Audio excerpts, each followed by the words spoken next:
Ciao amici sarti, oggi andiamo a cucire insieme questa bellissima maglia che ho preso da Burda Easy 5 2023. Ho scelto di confezionare il modello 1B, la shirt senza maniche a 3/4. La differenza è che non ho confezionato la parte incrociata, però lo vorrò fare in un prossimo tutorial. Avevo paura che mi potesse stare male. Come puoi vedere ha il collo alto ed è stata realizzata in due tessuti, il jersey di cotone e poi un tessuto elasticizzato peloso. Ho utilizzato Burda Easy 5 2023 che come puoi vedere è un po' diversa perché ha la parte incrociata nella parte dell'orlo. Io ho deciso di farla dritta come ti ho detto prima. I modelli sono 1A, 1B e 1C. Come tessuto ho scelto questo jersey di cotone che è elasticizzato. Mi raccomando, utilizza per questo progetto solo e unicamente tessuti elasticizzati, in questo caso è addirittura bi-elastico, quindi super adatto a questo tipo di modello. Per il collo ho usato invece questo tessuto un po' peloso, però rimane comunque abbastanza sottile, quindi tende a non ingrossare la parte del collo ed è veramente molto carino, come vedi sta benissimo con il colore del tessuto. Le parti del cartamodello sono la manica che è il numero 3A che ho fatto a 3/4, poi la numero 2 che è la parte del dietro e la 1A che è la parte del davanti che ho modificato, poi andiamo a vedere. E poi abbiamo il collo che lo devi disegnare tu ed è 53,5 x 33 per la taglia 38. La puoi anche fare più piccola a tuo piacimento se pensi che sia troppo grande per te questo collo. A me piace tantissimo proprio così perché è la particolarità di questa maglia bellissima. Il modello originario, come vedi, è diverso perché ha questo incrocio nella parte terminale. Io ho semplicemente preso la parte del davanti, ho eliminato questa parte e l'ho fatta dritta perché avevo paura mi potesse stare male, ma in un prossimo tutorial vedremo anche il particolare di questa maglia che poi è proprio questo incrocio. Posizionare i pezzi del cartamodello in questo modo, la parte del dietro e del davanti nella ripiegatura della stoffa, mentre la manica una volta nel doppio della stoffa, del tessuto. La parte del davanti e del dietro sono posizionati appunto nel ripiego della stoffa, mentre la manica è nel dritto filo. Mi raccomando, bisogna sempre stare attenti al dritto filo. Nella parte del davanti, per quanto riguarda la parte del davanti, in questo caso non c'è bisogno perché sono nella ripiegatura come nel caso del dietro. Il collo per la taglia 38 è 53,5 x 33.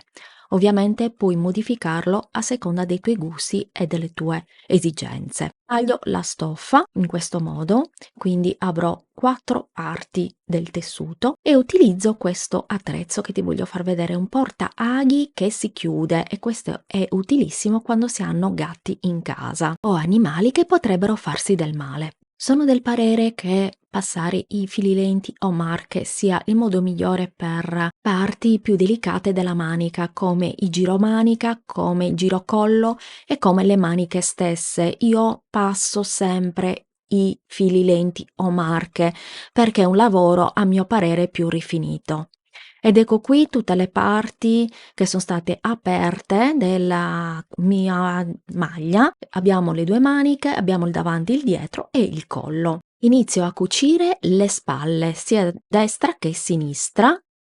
Cucio prima la manica ai giromanica, quindi non cucio dopo le maniche quando devo cucire delle maglie elasticizzate, perché ritengo che questo sia un metodo molto più facile, soprattutto per le principianti. Provalo e poi mi dirai. Ecco qui, quindi ho cucito la manica alla giromanica, stando attenta a far coincidere sempre le tacche, quindi mi raccomando, questo non l'ho detto prima, ma le tacche sono importantissime perché poi magari possiamo sbagliare e mettere il davanti sul dietro, il dietro con il davanti, insomma sbagliare assemblando i cartamodelli fra di loro.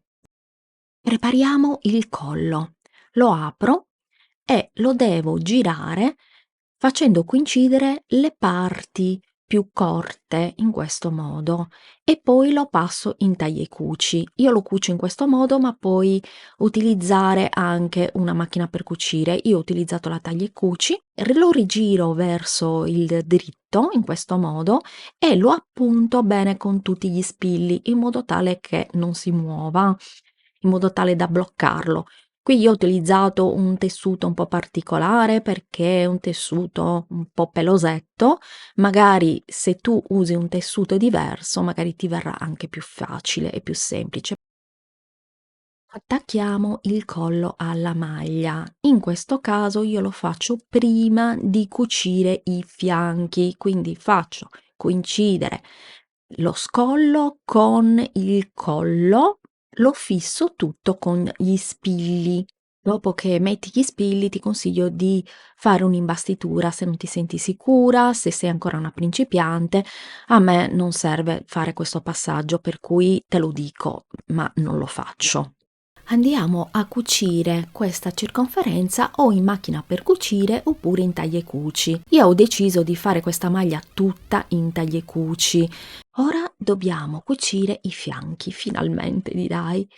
Faccio coincidere questa parte e poi mi appunto con gli spilli partendo dalle maniche. Può partire tranquillamente anche dal fianco.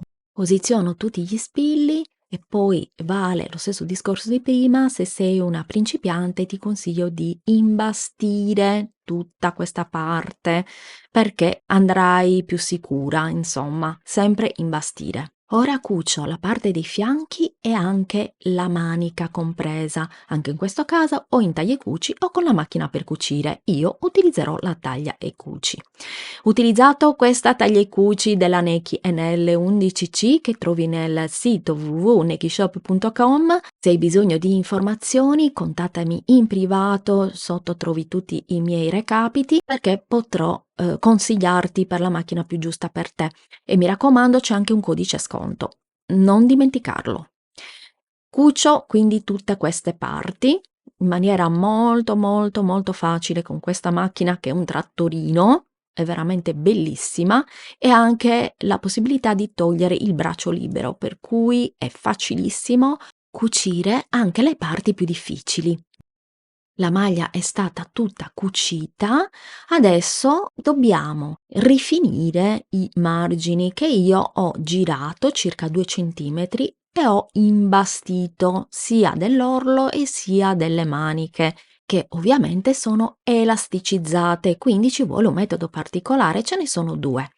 Il primo è col doppio ago, con la macchina per cucire, e il secondo invece con la punto copertura. E io ho utilizzato questa bellissima macchina della Necchi, che è la NC10, che è la mia punto copertura, eseguirà un doppio punto nella parte del davanti, quindi del dritto, e un punto invece a zig zag nella parte del rovescio. E cucio in una sola volta in maniera professionale sia l'orlo che le maniche, quindi l'orlo delle maniche, in maniera veloce e professionale. Come vedi è veramente uscito benissimo. Anche per la NC10 puoi contattarmi in privato e ti saprò dire tutte le sue funzionalità. È una macchina pazzesca, io la uso tantissimo perché cucio tantissime maglie. Ed ecco la maglia indossata, sono troppo felice perché mi piace tantissimo come è uscita, come mi sta, con questo collo pelliccioso, è veramente troppo bella. Ti mando un grandissimo bacio e ti invito a iscriverti al canale, a cliccare sulla campanella e a condividere il video nei tuoi social. Ciao e buon cucito!